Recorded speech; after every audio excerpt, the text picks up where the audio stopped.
आज आपण सोयाबीनचा कमी मसाल्यांमधला पटकन होणारा पुलाव कसा तयार करायचा ते पाहूया। कमी मसाले आणि कमी साहित्यात हा तुम्ही काही वेळातच तयार करू शकता।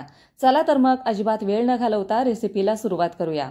तर मी इथे एक वाटीभर हे सोयाबीन जवळजवळ 10 ते 15 मिनिटांपूर्वीच भिजत ठेवले होते। थंड पाण्यामध्ये मी हे भिजत ठेवले होते। तुमच्याकडे जर वेळ नसेल तर हे तुम्ही कडक गरम पाण्यामध्ये भिजत ठेवले तरीही अगदी काही वेळातच हे मस्त असे फुलले जातात। तर हे पहा व्यवस्थित असे भिजलेले। ह्याच्यामधलं सगळं पाणी आपण पिळून काढूया। बऱ्याच वेळेला काय होतं घरामध्ये भाजीला काही नसतं तर हे सोयाबीन पासून तुम्ही ह्याची घट्टसर भाजी पण तयार करू शकता। पण आज आपण ह्या सोयाबीन पासून मस्त सुगंधित पुलाव कसा तयार करायचा ते पाहूया। तर हे सगळं सोयाबीन मधलं पाणी काढून घेतलं। आता सोयाबीनला स्वतःची अशी काही चव नसते म्हणून ह्याला थोडासा आपण मसाला लावून घेऊया। तर अर्धा चमचाभर मी इथं मीठ टाकलं, थोडंसं लाल तिखट टाकलं, थोडीशी हळद टाकली आणि हे व्यवस्थित आपण हे मसाले आहेत ते सोयाबीनला लावून घेऊया। तर व्यवस्थित हलवून झाल्यानंतर एक चमचाभर मी ह्याच्यामध्ये कॉर्नफ्लोअरचं पीठ घातलेलं आहे, म्हणजे कॉर्नफ्लोअर घातलेलं आहे। आता हे पण कॉर्नफ्लोअर व्यवस्थित आपण ह्या सोयाबीनच्या ज्या वड्या आहेत त्याला लावून घेऊया, म्हणजे तेलामध्ये तळताना अजिबात हे तेल आतपर्यंत जाणार नाहीत आणि मस्त कुरकुरीत हे सोयाबीन आहे ते तयार होईल। व्यवस्थित कोटिंग झाल्यानंतर तुम्ही बघू शकता मसालेदार सोयाबीन दिसतंय। तर गॅसवरती मी पॅन ठेवलेला आहे, त्याच्यामध्ये तेल घालून सगळ्यात अगोदर कांदा आपण हलकासा लालसर होईपर्यंत भाजून काढूया। कांदा कट करताना उभ्या साईजमध्ये पातळच आपल्याला कट करून घ्यायचा, म्हणजे तेलामध्ये फ्राय करताना ह्याला जास्त वेळ लागत नाही, काही वेळातच हा तळून आहे तो तयार होतो। आता कांदा तळताना जास्त पण काळपट होईपर्यंत तेलामध्ये ठेवायचा नाही, नाहीतर हा कांदा आहे तो करपतो। हलकासा ब्राऊन कलर आला की हा कांदा आपल्याला बाहेर काढून घ्यायचा आहे। तर कांदा असा हा तळलेला कोणत्याही पुलावामध्ये घातला की त्याला चव छान येते आणि पुलाव दिसायलाही मस्त दिसतो। तर कांदा तळून झाल्यानंतर जे आपण सोयाबीन मसाल्यांमध्ये कोटिंग करून ठेवलं होतं ते घालून व्यवस्थित हे वरून कडकडीत होईपर्यंत आपण हे तेलामध्ये तळून घेऊया। आता हे सोयाबीन आहे अशा पद्धतीनं जरी तुम्ही मसाल्यांमध्ये तळून घेतलं आणि खाल्लं तरी हे चवीला चांगलं लागतं।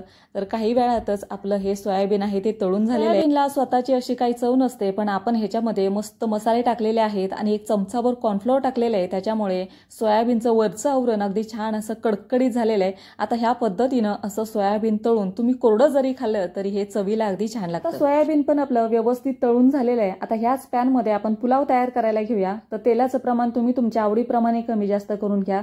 तेलाऐवजी तर तुम्ही तुपाचा वापर केला तरी पण चालेल। तर सगळ्यात अगोदर आपण इथं खडे मसाले घालून घेतले। खडे मसाले घातले की एक चमचाभर मी इथं जिरे घातलेले आहे आणि एक चमचाभर मी इथं मोहरी टाकलेली आहे। आता खडे मसाल्यांमध्ये एक तेजपत्ता आहे, 1 इंच दालचिनी आहे, 2-3 लवंग आहेत, एक वेलची आहे आणि एक चक्री फुले। हे सगळं खडे मसाला आहे तो अगदी मीडियम आचेवरती आपण तेलामध्ये चांगला परतून घेऊया। तर जास्त गॅसचा फ्लेम वाढवू नका, नाहीतर हे करपलं जाईल। त्याच्यानंतर जवळजवळ 7 ते 8 लसूण आणि 1 इंच अद्रक घालून हे परत एकदा परतून घेऊया। तर अद्रक लसूणची पेस्ट न घालता अशी छोट्या छोट्या साईजमध्ये असं कट करून घातलं की त्याचा मस्त असा फ्लेवर येतो। तर हे व्यवस्थित परतलं की ह्याच्यामध्ये एक वाटीभर म्हणजे जवळजवळ 7 ते 8 काजू मी इथं टाकलेले आहेत। आवडीप्रमाणे इथं तुम्ही ड्रायफ्रुट्स घाला आणि व्यवस्थित हे छान असं फ्राय करून घ्या। तर अगदी कमी मसाल्यांमध्ये मस्त असा पुलाव आपण तयार करतोय। फोडणीसाठी तुम्ही इथं कांदा टोमॅटोचा वापर केलात आवडीनुसार तरी पण चालेल। त्यानंतर एक चिमूटभर मी इथं हिंग टाकलेला आहे। आता हिंग टाकल्यानंतर परत एकदा हे सगळं आपण हलवून घेऊया। हा पुलाव बनवणं अतिशय सोपं आहे, काही वेळातच तुम्ही तयार करू शकता। तुम्ही ड्रायफ्रुट्स इथं नाही टाकले तरी पण चालतील। तर व्यवस्थित आपण हे हलवून झाल्यानंतर आता इथे काय भाज्या आपण इथं ऍड करूया। तर मी इथं थोडीशी बीन्स घेतलेली आहे, थोडंसं इथं मी गाजर कट करून घेतलेलं आहे। ह्याच्याऐवजी तुम्ही फ्लावर, वाटाणा, बटाटा आवडीप्रमाणे इथं भाज्या घालून घ्या आणि हे मसाले आहेत ते मसाल्यांमध्ये हे सगळ्या भाज्या आहेत त्या आपण परतून घ्यायच्या आहेत। तर हा पुलाव बनवणं अतिशय सोपं आहे, तुम्ही काही वेळातच हा पुलाव आहे तो तयार करू शकता। भाजीला वगैरे घरात काही नसेल आणि पटकन जर आपल्याला काही बनवायचं असेल तर या पद्धतीनं हा असा मस्त पुलाव तुम्ही काही वेळातच तयार करू शकता। तर हे व्यवस्थित भाज्या परतून झाल्यानंतर जे सोयाबीन आपण तळून घेतलं होतं ते घालून परत एकदा हे 1-2 मिनिटांसाठी आपण सगळं परतून घेऊया। असं हे मसाल्यांमध्ये तळून घेतलेलं सोयाबीन चवीला चांगलं लागतं, शिवाय ह्याच्यापासून जो आपण भात तयार करतोय, पुलाव तयार करतोय तो पण मस्त टेस्टी असा तयार होतो। तर 1-2 मिनिटं हे सगळं साहित्य परतून घेतल्यानंतर इथे मी एक वाटीभर बासमती तांदूळ 10 ते 15 मिनिटांपूर्वी भिजत ठेवला होता, तो पण ह्याच्यामध्ये आपण घालून हे सगळं व्यवस्थित 1 ते 2 मिनिटं चांगलं परतून घेऊया। आता इथे मी बासमती तांदळाचा वापर केलेला आहे, कोणत्याही ब्रँडचा तुम्ही बासमती तांदूळ घ्या किंवा ह्याच्याऐवजी तुम्ही तुमच्याकडे जो अवेलेबल तांदूळ असेल तो तुम्ही इथं घेतलात तरीही हा पुलाव आहे तो मस्त चवीचा आहे तो तयार होतो। आता इथे चवीप्रमाणे आपल्याला इथं मीठ घालून घ्यायचं आहे आणि गरम मसाला 1 चमचाभर मी ह्याच्यामध्ये घातलेला आहे।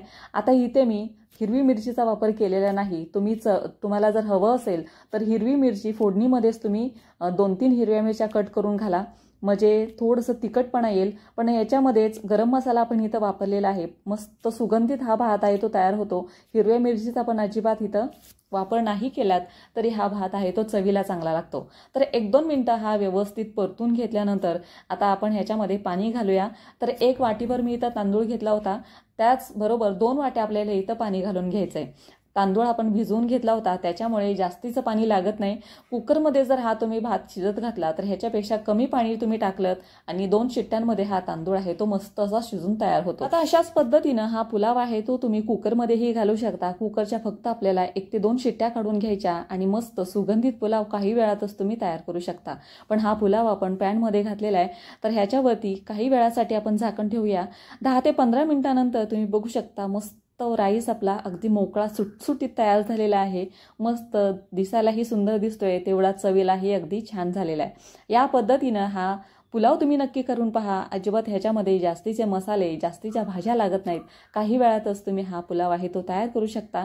आता तळलेला कांदा आहे तो वरून घालायचा, त्याच्यावरती कोथिंबीर टाकायची, मस्त ह्याच्यावरती ताव मारायचा। तर तुम्ही बघू शकता अगदी एक ना एक दाणा रिकामा झालेला आहे, म्हणजे मोकळा सुटसुटीत झालेला आहे। अशा पद्धतीनं पुलाव बनवला तर घरच्या सगळ्यांनाच हा पुलाव आहे तो खूप आवडेल।